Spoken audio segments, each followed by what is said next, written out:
There's going to be a video lecture format, one take freestyle explanation on a concept in psychology called temptation bundling and how it can be used to elevate your possibilities in the gym. It's obviously applicable to anything where you can actually listen to an audiobook, but it's more than just audiobooks and it's also more than just gym.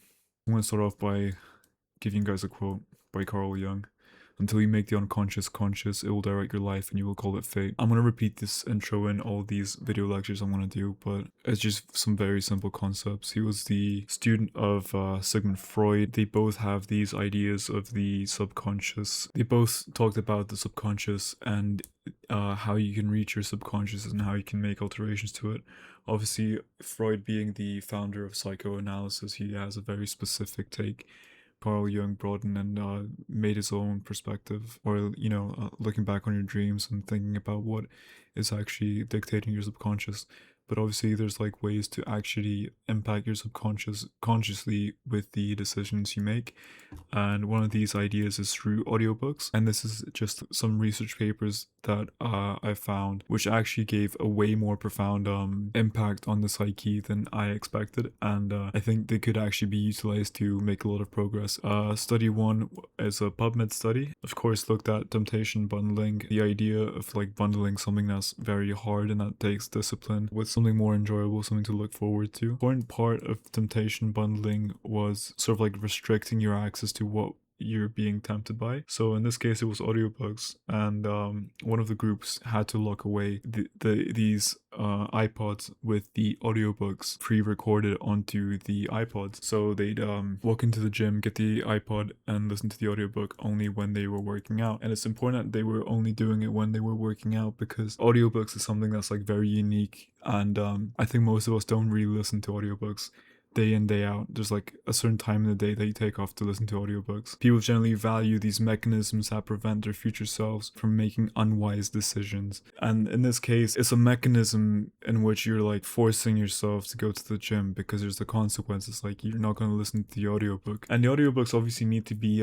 very entertaining. In this study, they literally went through and they kind of like sampled which books they considered to be the most addictive. And these were their findings. This is the 2014 paper. It was the Hunger Games trilogy then. It was also the Da Vinci Code trilogy, the Twilight series, The Help, Devil Wears Prada. All of these were like scientifically like statistically proven to be what the students wanted to listen to the most. But obviously you can implement this in like any way you want. Obviously you know a lot better by yourself what audiobooks you'd enjoy listening to. A key part of this is like it has to be something that's like a temptation, that's something that's like very easy to listen to, and it's like, so it shouldn't be something difficult. Anyhow, I went on way too big of a tangent.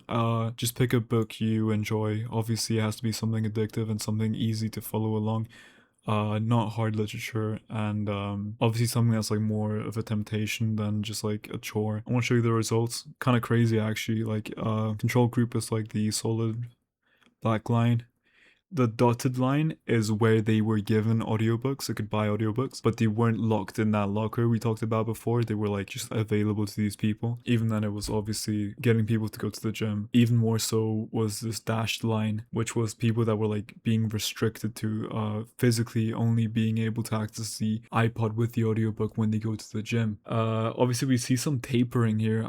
We're gonna see fluctuations obviously, but especially towards the end, which is like week 7, there's like a more like a bigger difference between the intermediate treatment group and the full treatment group. Most people cluster their workouts, and in 2 months you can make a lot of progress. The numbers are also really good. So obviously 51% more frequency of going to the gym is wild. That is like, if you like on average, if you're going to the gym 4 times, it's like going 6 times to the gym per week compared to 4. It's insane progress. It was the same for like the group where they were just advised instead of like having the logged iPods. That was only 29%. Still really good. Also very significant is that 61% of participants said they would give money to have the iPod physically locked in the locker, like in the third group. That's the locker room that we're talking about in group 1. The reason this is significant is because obviously we have this like external demand for discipline. We want other people to control our discipline, and it's something that the second study also builds on. Obviously, if you're a very disciplined person, you can kind of like impose that on yourself, but then again, you don't need to. as we're going to see in the second study. So let's move on to study 2.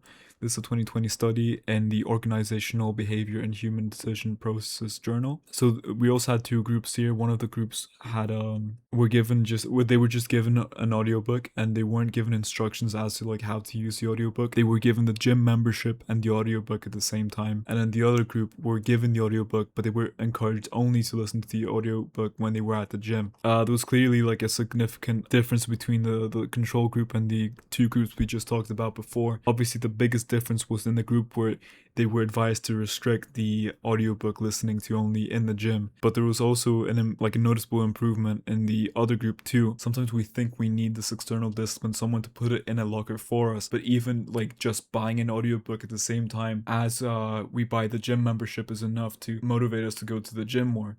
So we're talking about like 10 to 14% increased likelihood of going to the gym.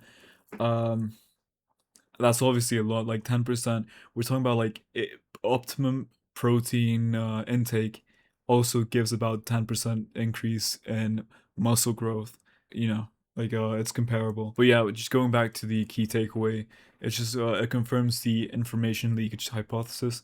Participants who received an audiobook without instruction still heavily attributed their gym visits to wanting to listen to the audiobook while working out, demonstrating that people naturally infer the temptation bundling strategy. So yeah, just like as we said before, 61% of people would pay to have the iPod locked away. You don't need to lock it away. You don't need this like just fighting against these like indomitable forces within you. This is why I don't really like the idea of discipline.